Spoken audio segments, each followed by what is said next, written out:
Pilipinas, ngayon na! Pinangungunahan ni dating Press Undersecretary Robert T. Rivera at ni Lady Eliza, winner of the 2022 Radio and Online Host of the Year Award mula sa Asia Pacific Luminaire Awards sa kanilang segment na Oh My Arms. It's culture, health, and wellness, business at iba pa. Tuwing Lunes at Miyerkules, 1:00 hanggang 2:00 ng hapon. Pilipinas, ngayon na! Alright! Once again, good morning, good afternoon, and good evening wherever you are worldwide. At sa loob po ng ating bansa, magandang tanghali pong muli or magandang hapon mula Apari hanggang Hulo sa lahat po ng nagdiriwang ng kani-kanilang mga kaarawan. Happy birthday! So mamaya ko na lang po iisa-isahing batiin ang mga birthday celebration yesterday and last week because nasa Zoom na po ating panauhin. And so, without much further ado, I'd like to turn you over now sa nag-iisang Miss Universe ng buhay ko. Pero bago po dyan, please allow me to take off my face mask because just like all the other days, we're protected by our also nicer necklace. At ang pwede ko na isuot ang aking pong mahiwagang shades. Yan! Matatakpan na po ang aking eye bags. So, Lady Eliza, take it away. Thank you so much, aking Yusek Robert. Mga ka-IZ, mga ka-PNN, kumusta po kayo? As usual, isang umuulan ng pagpapalang araw po at buhay ang aking dalangin at pagbati para sa inyong lahat mula Luzon, Visayas at Mindanao. Anong man po ang inyong pinagdadaanan, saan man po kayo naroroon.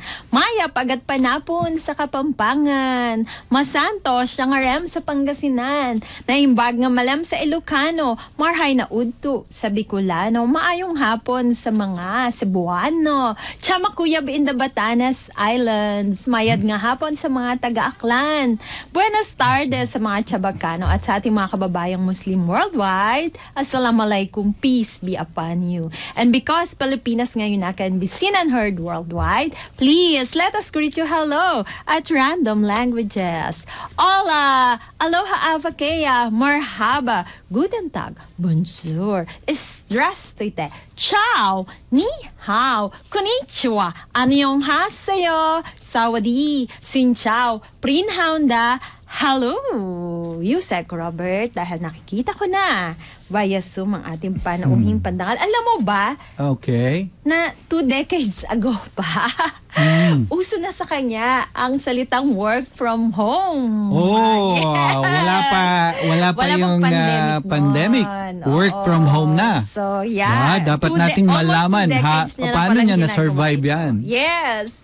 Our guest of honor for today is an independent HubSpot certified brand and content marketing strategist and consultant, working from home for nearly 2 decades, as I said. Yeah, she's a graduate of Bachelor of Arts in Organizational Communication in De La Salle University, Manila.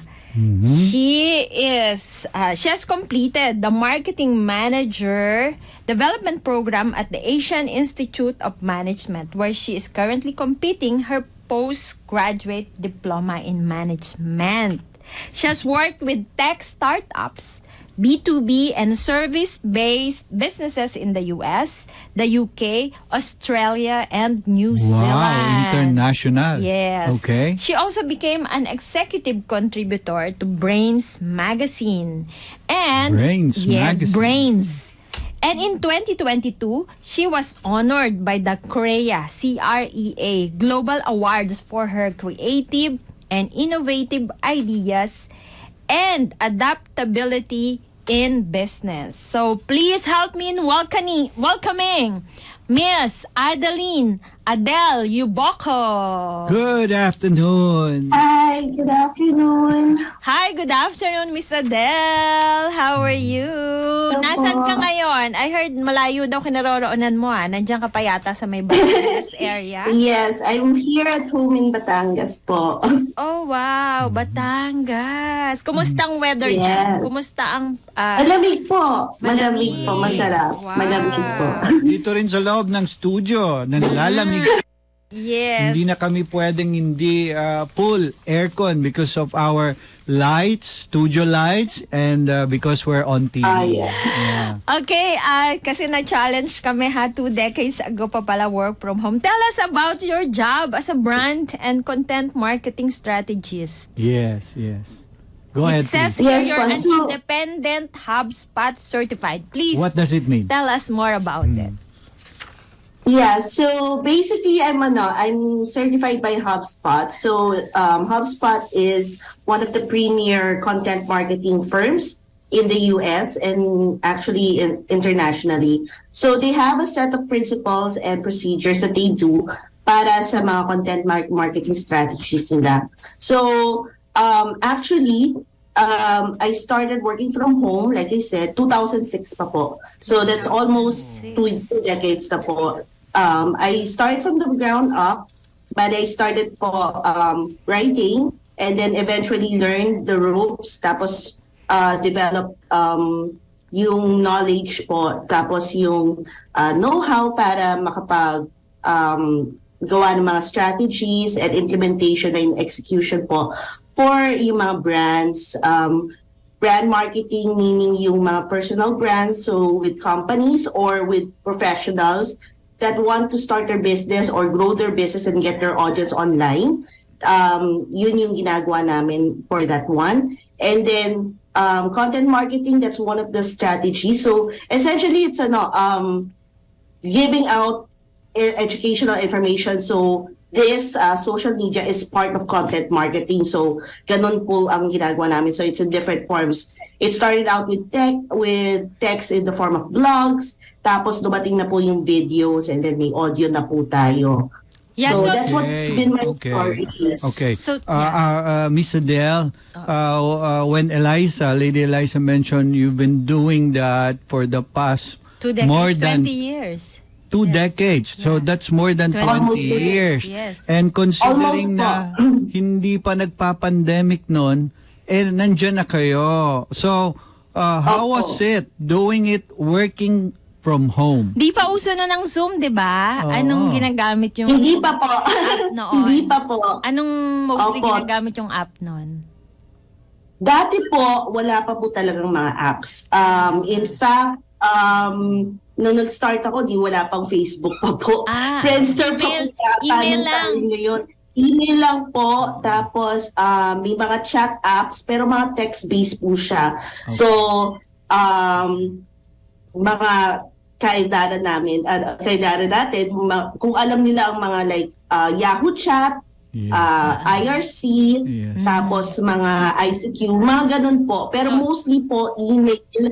Ang Skype po, available na po nung time. Yes, yung Skype, available na yan. Yeah. Oo. At saka video chat. Tama. Video So, chat at saka Skype. text-based pa lang noon. Oo. Text-based. Wala Opo, pang audio video. po lang talaga. Puro audio Opo. lang at saka text-based. So how difficult was it in the beginning? How difficult was it in the beginning? Medyo challenging po siya kasi nga po hindi siya katulad ngayon na you could see each other tapos nakakapag-share po kayo ng mga files like kunyari for example like ito meron tayong Zoom meeting here.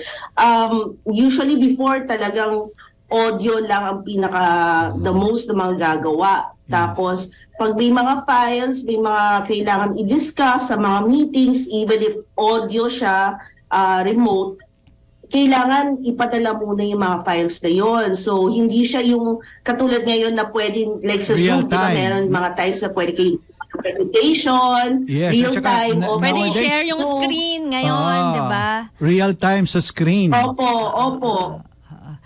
Opo, talagang kailangan talaga i-describe niyo po talaga, tapos or sabay kayo nasa website mismo, or sabay kayo nasa kung ano man yung document na pinag-aaralan ninyo. Yun yung challenge po noon. nung time na yun. Opo. Pero nauso na rin ang webcam noon eh. Bandang ginagamit mo na noon yon yung webcam? Mga 2012 po. 2012, 2012. opo, nag-start na po yan. Pero hindi as mabilis as katulad ngayon, very grainy pa noon. Tsaka yung Hindi pa high definition nung panahon na yun. Opo, wala pa, hindi pa usong high def. Hindi pa usong kailangan search. mag-makeup. Hindi pa kailangan Ay, kailangan po. Mas kailangan po nung time na yun kasi walang auto-retouch. Oo nga, diba? Walang retouch nung time na yun. So talagang kailangan parang nasa studio po kayo, kailangan naka-makeup talaga kayo para cover lahat ang mga dahil dun sa webcam nung panahon na yun. Opo. Oo. So kung work from home, 'di ba pag nasa bahay parang iba ang atmosphere, kahit pa sabihing nag-o-opisina ka doon, may office ka sa bahay. Paano mo naiiwasan yung feeling na homey, tapos baka antukin ka or gutumin ka o kaya pag tinamad ka, gusto mo na lang na manood ng TV or manood ng noong panahon na yun, hindi pa yata uso ang Netflix, no? Paano maiiwasan nyo yung mga ganong tendency na tama rin kapag nasa bahay, manood na lang ng TV, kumain, matulog? Kasi ang lapit lang ng kwarto di ba? Or baka nga yung iba sa kwarto talaga nag-o-opisina. So paano mo yun ngayon malalabanan? Yung temptation na ganon? Go ahead, please. Number one po talaga, I never worked sa loob ng bedroom po. Never, there was a time I did. As much as possible, wag po sa loob ng bedroom. Kasi yun nga po ang yun po yung challenge. Yun ang kalaban dun eh. Opo. Kasi nung time po yun, I was still living in Manila. So doon po ako sa bedroom ko po nagwo-work. Na-experience ko rin po yun. Wala naman akong talagang certain place talaga for an office. So doon po ako sa bedroom. So yung tendency talaga na parang gusto mo na lang matulog or tsaka ang isa pang downside doon is yung matutulog ka na and then all of a sudden may naalala ka. Yes. And since nandiyan lang sa mag-work ka ulit, so pati sleep mo na-affect. So when I was able to get my own place po, yun ang number one ko, to move the office outside the bedroom as much as possible po. So that's number one na ginawa ko po. And then number two, I don't although technically it's work from home, I don't always work from home po. So before the pandemic po, once in a while I would go to a coffee shop para maiba naman ang atmosphere. Yes, para ambience. Yung ambience mapaiba. Change of environment. Opo. Para at least nandun din po kasi yung feeling din na aalis ka, so mag-aayos ka, you have to get ready at tapos you only have a certain period of time to work kasi syempre kalaban mo naman sa coffee shops, pababagal yung internet kasi padami yung gumagamit doon. Opo. So that's another one na ginawa ko po. And then of course discipline talaga because that's to counter that, nagdala ka na lang ng pocket wifi. Uso na ba nun? 2 decades ago ang pocket wifi? Opo. Yung ang gamit ko pa po yung globe tattoo. Yung globe tattoo pa po ang name nun pocket wifi nila. Bali parang USB po siya na you put on the sa may laptop niyo po. So that's the other one. And the third and foremost, talagang constant yun talaga. Discipline talaga. Kasi anywhere actually kahit naman sa office, I experienced kasi before I started working from home, nag-office din po ako. Okay. So, nandun din naman syempre mga distractions. Hindi naman maiwasan po yun. Kahit whether you're working from home or you're working sa office. you're still there's still all these distractions, so kailangan talaga yung discipline na pag nasa work, talagang work mode ka talaga. So lalo na yun, as much as possible, walang Netflix, walang YouTube nakabukas, wala si Facebook. I don't even nowadays, once naka-work mode ako, my phone is off. It's not beside me at all. In fact, nasa bag ko lang po siya the entire time. Until, and then I have certain times lang in the day that I check the phone, for that one. Kasi anyway, kung emergency po siya, nakaset po naman, we can set naman yung phones po natin na pag emergency, kahit na naka-silent yan, mag-a-alarm po yun. So at least I know na pag ganon na, emergency na po. So those are the things that I've been doing po for that one. Okay, Miss Adele, you have just mentioned some of the downsides. Yes, po. Now let's talk about naman yung benefits of working from home. Kasi nowadays, because of the high cost of petrol or gasoline, the others are saying they'll do the business at home because hindi na sila mag-gas up, hindi na sila lalabas, especially kung malayo yung mga ka-appointments nila.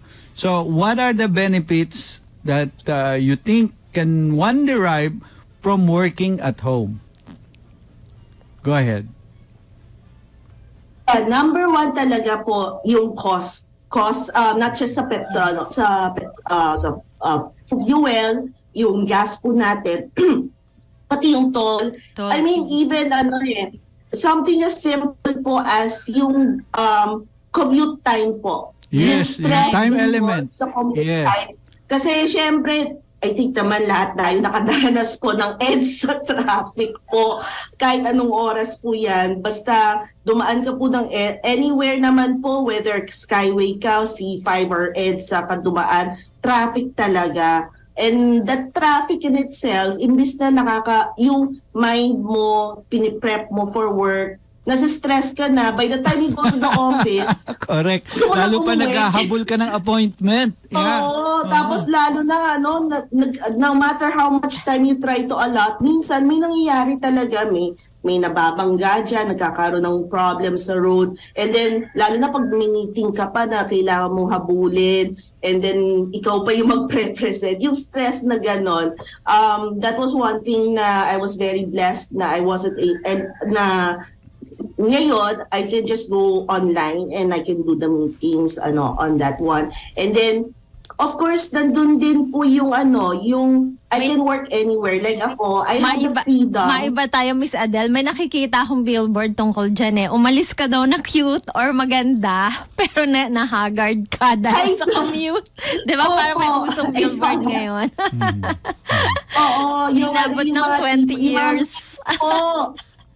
Di ba may mga memes po yung sobrang ganda-ganda, sobrang cute, ang ganda-ganda, tapos pagdating sa office, hulas na. Humulas na.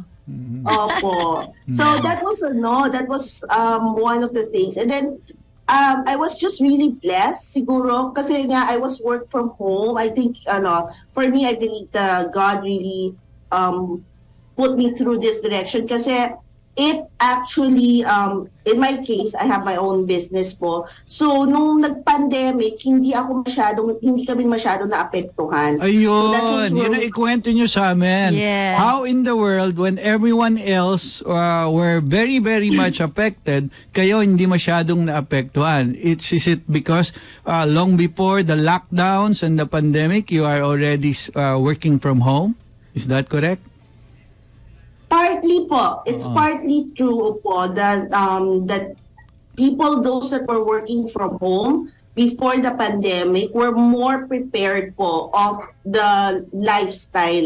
Kasi po, when the pandemic hit, marami po naman sa atin hindi sanay talaga sa work from home. Yes, in fact, I had a conversation with a friend before na mas na-stress siya with working from home kasi of the change of environment. Parang before, her work mode starts as soon as she leaves the door of the house. So parang yung door niya, yun yung nagsiseparate ng work life niya sa personal life niya. So, nung nag-pandemic, naghalo-halo, and she wasn't really that prepared for that one. Whereas, yung mga nag-work from home, even that was a year or 2 years before that, and parang no change at all eh.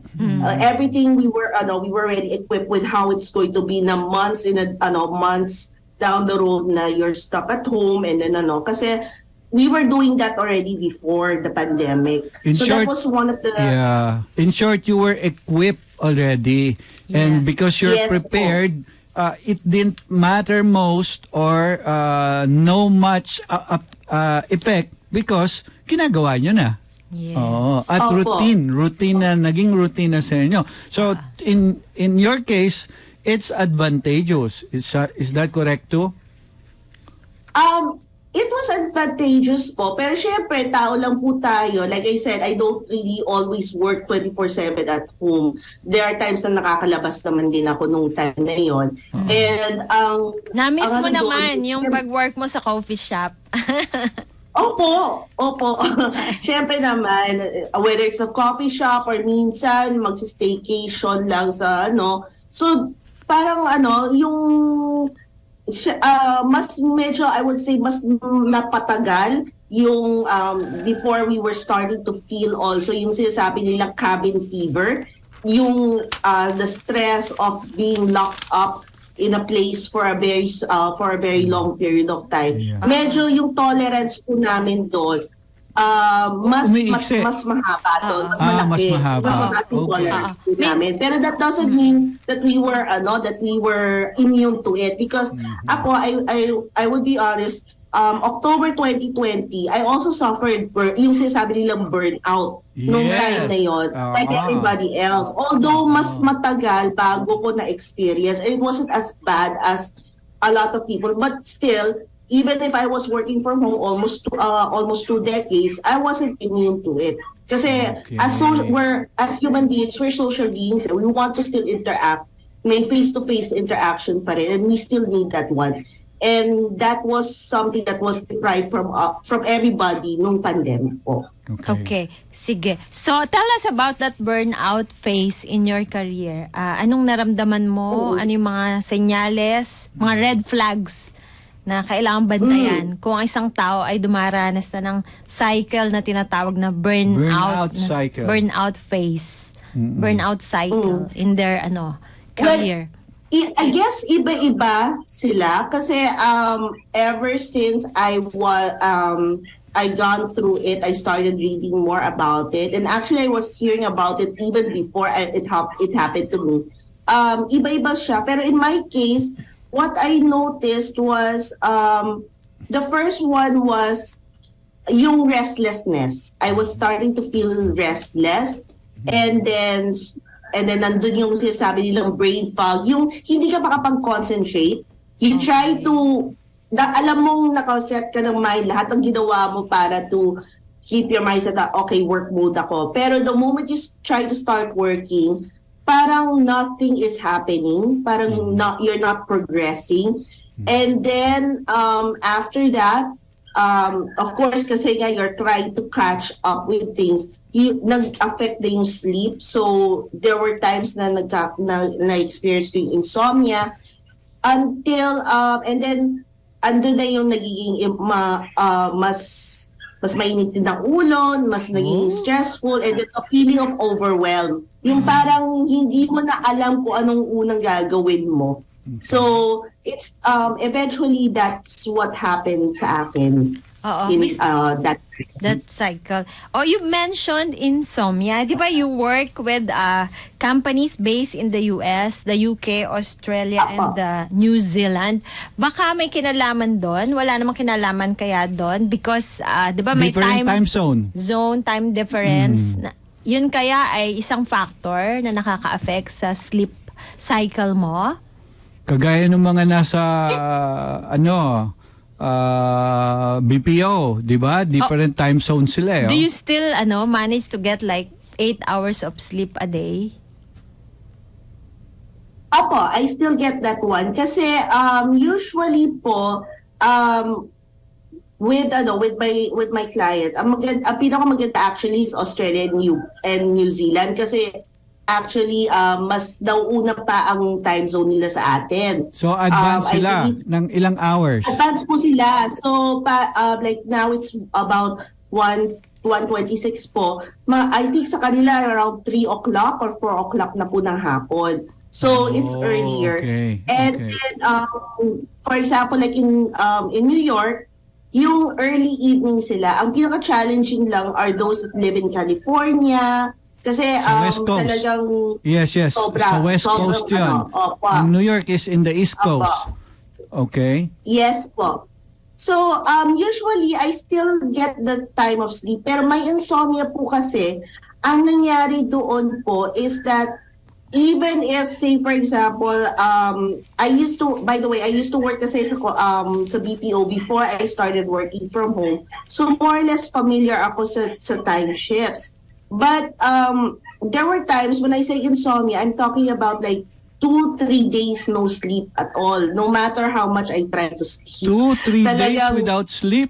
Opo. Okay, bitin natin sandali yan, Miss Adela. Tayo po ay napapanood via test broadcast sa Digital Free TV na Aliw 23 at sa Sky Cable Channel 72, TV Plus Channel 27 at GMA For the Box Channel 32. Available din po kami sa digital TV devices at TV receivers. Mangyayari lamang scan ang inyong digital TVs at channel boxes upang mapanood ang Aliw 23. Okay, let's go back to that. Insomnia. Hindi ka nang katulog ng ilang araw. Tell us about it.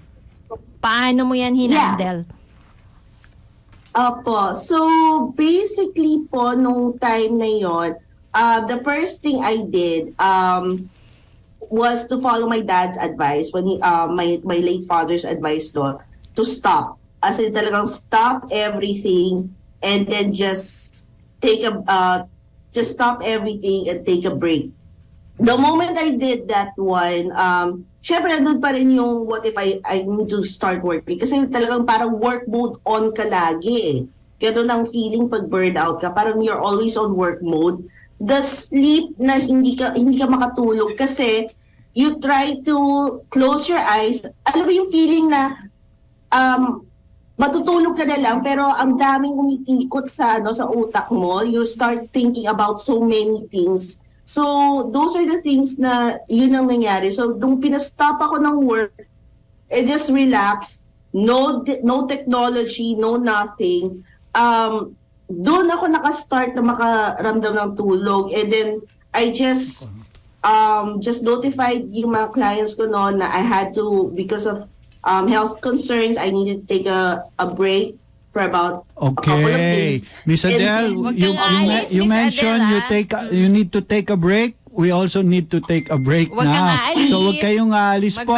Magbabalik po ang Pilipinas ngayon na pagkaraan lamang po ng ilang mahalagang paalala. Dahil sa pagbabalik po natin, Miss Adele will give us tips on how to cope up with working at home and making the most out of it. The time for your convenience is now 1:30. We'll be right back.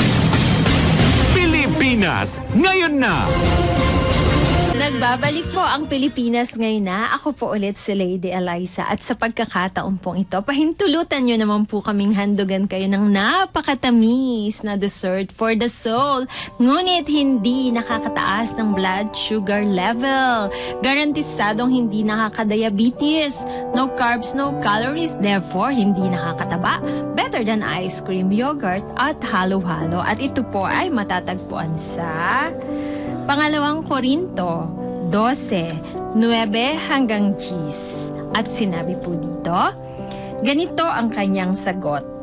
Ang kagandahang loob ko ay sapat na para sa iyo, sapagkat lubusang naihahayag ang aking kapangyarihan kapag ikaw ay mahina. Kaya't buong galak kung ipinagmamalaki ang aking mga kahinaan upang manatili sa akin ang kapangyarihan ni Kristo. In English, 2 Corinthians 12 verses 9 to 10. But he said to me, my grace is sufficient for you, for my power is made perfect in your weakness.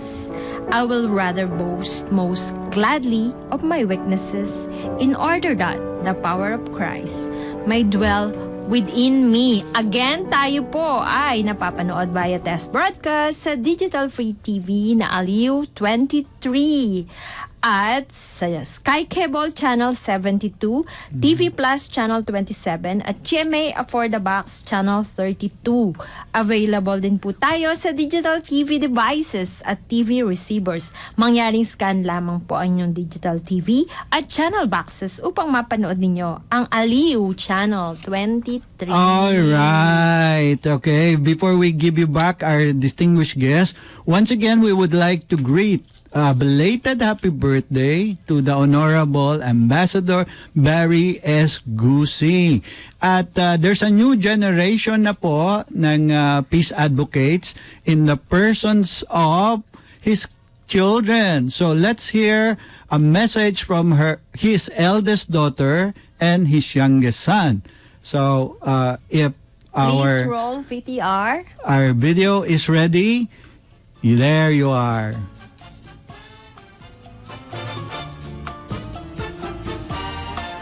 All right.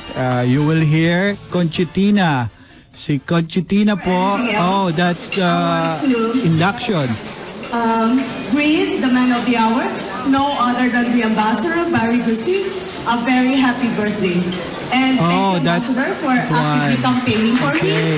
It's all right. It's all right. That's the second part. So we'll go back to Adele. Yes. We'll go back to Adele. Hi, Miss Adele, are you still there? Yeah. Yes po. Ayun, Yeah. Miss Yes, Adele. You work with a team, right, Miss Adele? Yes po. I Kahit have na a team you work po. from home, meron ka ring mga teammates? Yes Yes. po. I have a team po. They're all working from home po. So, magkakaiba kayo ng location? Habang... Yes po. And then we meet every now and then po. Bale, we get together also either via Zoom or also yung mga close by, I get to meet them also face to face po. Yun. For halimbawa, yung mga startup companies, no? Nagsisimula pa lang sila. Do you mentor them? How can they, how do you help them build a strong presence online? May mentoring din ba kayong ini-offer? Yes, I have, for the brands, I have a program. So usually that takes about 6 to 8 weeks of working with the startup. So it could be a startup or a small business or a business professional. For us to be able to build a brand presence that they can continue on their own. So essentially what we do is we help them find out who is their target market and make it as narrow as possible. And then from there, what makes them stand out from their competitions? And then from there, that's where we build po their branding and their messaging po for that they can use throughout all of their other campaigns. Mm-mm. Do they have to invest a lot of money in mentoring and coaching, business coaching?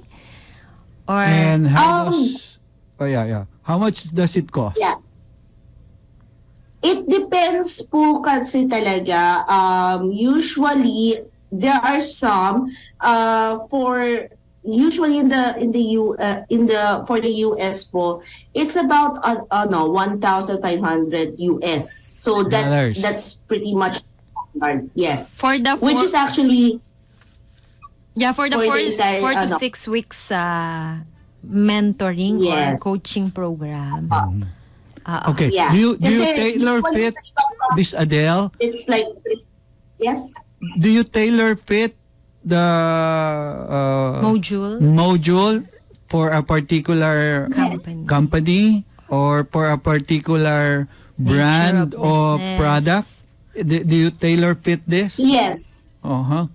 Yes, everything has to be tailor fit, and that's the reason is because even if two companies will have the same exact product or the same exact what they view as the exact same target market, their what they would like to air out is different.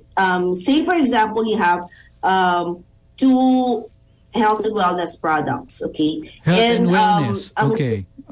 Sabihin natin po, kasi syempre, lalo na start pa lang ng New Year, ang dami pong tsaka malapit na po mag-summer. So yun po, yung one health product, sabihin natin si product A, ang gusto nila is more towards yung mga gusto mong papayat for the summer. Like slim Iba po ang rising. approach po sa isang health product na halos eksaktong kung titignan nyo, pero more of ang target nila, gusto nilang iparating is for you to stay healthy despite in this new normal that we're living in right now. So since sabihin natin pareho silang beverage or pareho silang type of food, pero they want to show something, they have different angles that they want to approach. Iba po talaga ang messaging nila.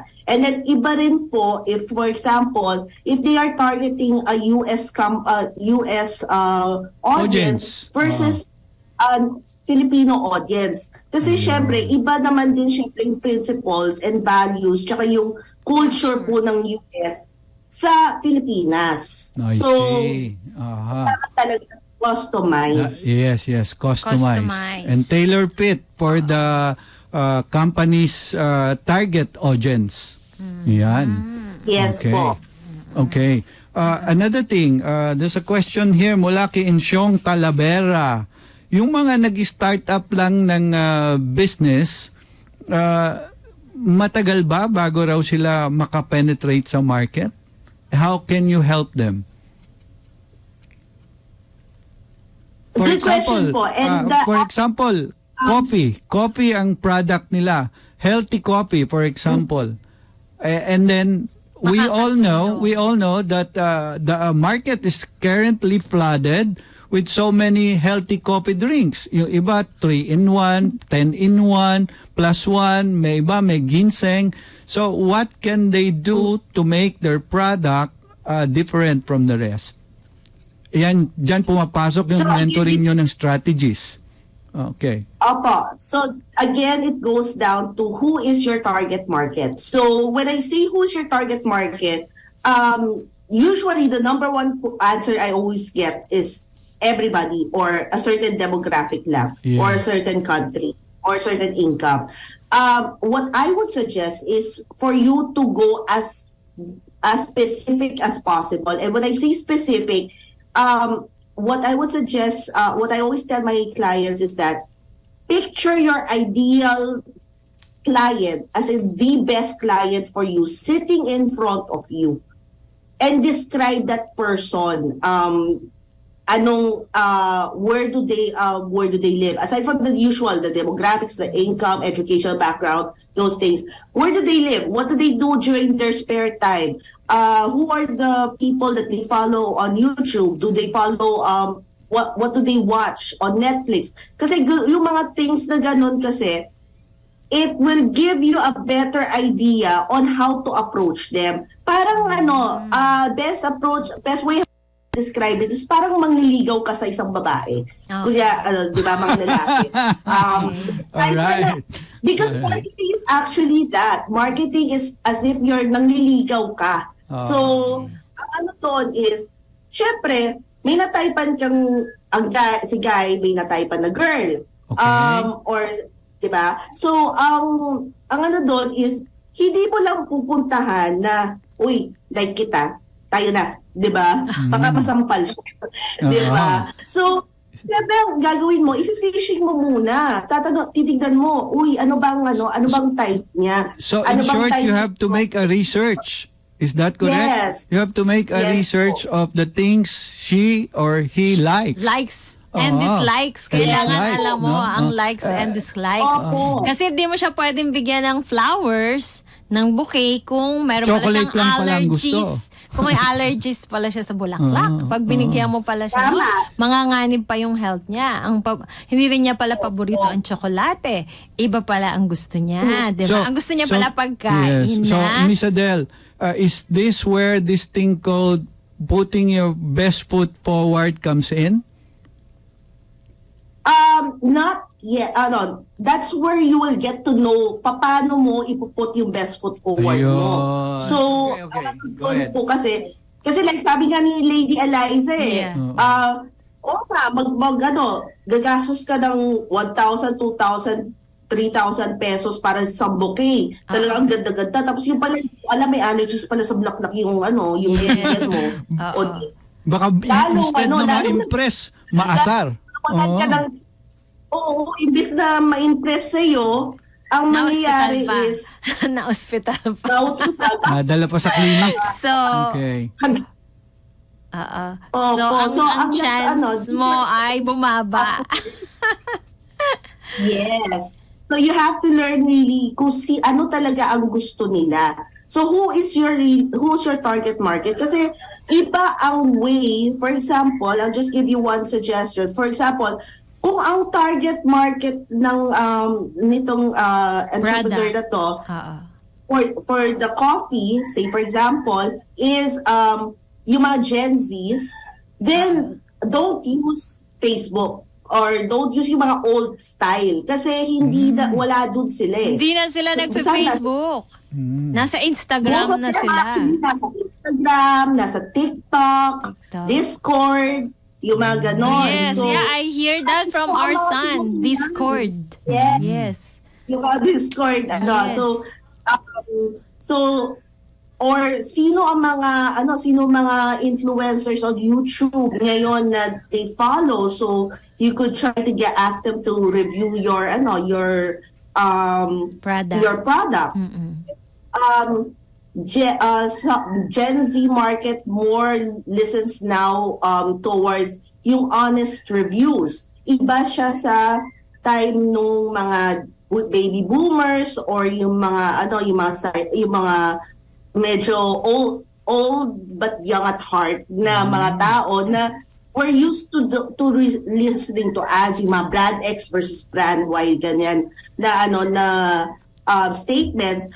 The younger generation, like the millennials and the Gen Z, they want honest reviews. So they want talaga yung nauso yung mga unboxings, nauso yung ganong klaseng videos. Yung mga product reviews. Yes, and that's where they will be able to decipher whether or not they would want to try the product or not. That's not. Tama, so, Miss Adele, di ba? Miss Adele, di ba noong unang panahon? Ang advertising is pwede yung soft sell. Yung parang meron ka lang na i-auto-suggest sa isang commercial. Hindi mo naman sinasabing bilhin mo to, pero merong tinatawag na soft selling. Pero ngayon pala, ang uso sa Gen Z, yung product review, honest review talaga. Hindi na pwede yung medyo papaligoy-ligoy sa advertising. Opo. Pero if your target market naman is yung mga ibang demographic, hindi mo rin pwedeng gamitin yung approach na yon. So kaya kailangan talaga alamin mo kung sinong target audience mo and be very specific. Okay, once you have identified, what's the next best thing to do? For example, you wanted to sell to them this particular brand or particular taste of iced tea. Yung iced tea na merong iba-ibang taste like lemon, papaya, etc. So now you have identified your target market. How do you penetrate them? So the next thing kasi is also to understand the difference between marketing and sales po. So a lot of people kasi confuse marketing and sales to be one and the same. Kasi they actually work together. The difference is that ang marketing po is more towards trying to get the information or to get the brand out there. Si sales, tapos once that happens, then si sales na ang papasok para i-close siya. So yun yung tandem ni marketing and sales. Marketing first Nowadays, before sales. You have to market first the product before you get sales. Okay. Yes. Kasi nowadays po, hindi siya like back in the day na we're just dependent on whatever information the brands or the companies provide us. We can actually we have the power now to go online, i-Google natin, and really research everything about not just the product but also the ingredients and also the company itself. Anong feedback nito company and whatnot. So you have to make sure that you have the proper message. You have the proper content. So kaya meron po tayong social media, kaya meron po tayong email, meron tayong mga blogs, may videos po tayo nilalabas. Ang purpose po halimbawa, nun is sinerch ko isang Rivera Healthy Coffee 10-in-1. Pag tinype ko yon, dapat nandun yung mga content na gusto kong mabasa. Yeah, ang gusto naman ay mabasa ng company. Kasi meron dyan. For sure yan. Kasi you can just check po sa YouTube. Just type in any brand. You will see always two sides to it. You will see people saying it's the best thing on earth. And you'll also see people na they are saying na wag niyong bilhin to kasi ang pangit itong yung negative reviews. Yes. So ngayon, bilang consumer, meron ka ngayong better judgment whether you'll buy it or not. Kasi nandun na available na information eh. Merong galing dun sa advertisement ng product, meron ding honest review from random customers. Okay. Tama? Miss Adele, meron pong nag-text dito. Ayaw na lang pasabi yung pangalan. Pero madalas po ito nanonood sa amin. Ang gusto niyang malaman, effective pa rin po ba raw yung kagaya ng mga samplers or sampling in the mall? For example, naglalakad ka ron, merong bagong nilaunch na tea, aabutan ka, papainumin sa'yo. Is it still effective yung ganong way of marketing? I think it depends again. Who are you, again, it boils back to the question, sino po ang target ninyo? Kasi, for example, say for example, my mom. So, shout out, kasi alam ko nanonood ang nanay ko. Hello, ma'am. Hello, yes. Mrs. Hi, Iboko. So, si mom ko, and so my mom, I don't know if you're familiar. So, sa SNR, bumalik na kasi yung mga samples. Yes. Na you can Is it still effective? I see from her, it is effective kasi natitikman na niya kagad. So, for example, for example, she sees, it's not just effective to get her to buy, but it's also good for referrals. Kasi like in my case, the reason why I'm bringing this up, kasi that's how she got me to buy one drink that she's taking. Nagkataon dun sa SNR, that drink was being promoted. And I was with her shopping, and sinabi niya sa akin, you try this, is what I'm drinking. Ito yung iniinom ko ngayon. So I was able to get it a try. And that one, plus referral, syempre nanay ko yan. So I ended up buying also the same thing. So, but of course, there are some na hindi siya uubra, depende kung Kasi syempre kung bata ang target mo, tapos binigyan mo ng sample, hihingi lang yan ng hihingi. So, again, who is your target market? So, it always boils down to at least, market. pag sa mga food, stop and drinks, effective pa rin pala yung mga sampling nung mga nandun sa mall. Okay. Mrs. Charito Alunan, Mr. Froilan Alunan, at Maria Antoinette or Tony Alunan dyan sa Green Hills. Charito Alunan Embroidery.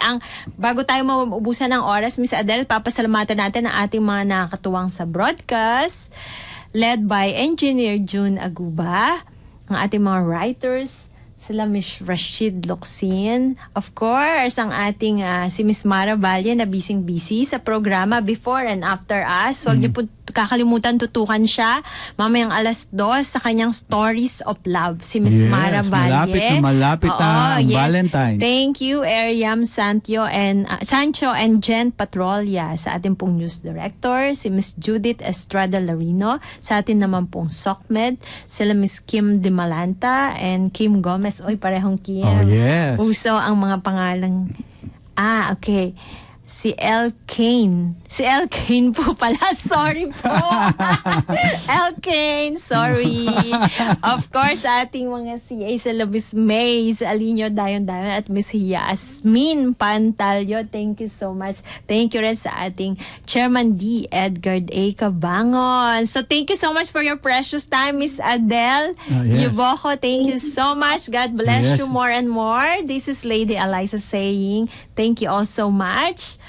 Enjoy God's very best daily because He loves you very, very much. And this is Robert Rivera. As always, we'd like to say, don't forget to do good and to share, for it is in so doing that God is well pleased. Once again, thank you, Miss Adele. Stories of Love with Miss Mara Valle. Thank you so much, Miss Adele, for sharing a lot of knowledge to us, imparting to us. God bless you more and more. Alright. Makita-kita po tayong muli sa next Wednesday para sa isa na namang edisyon ng Pilipinas. Ngayon na. The time for your convenience is now 2 p.m. We say, mabuhay! God bless you all. Pilipinas, ngayon na!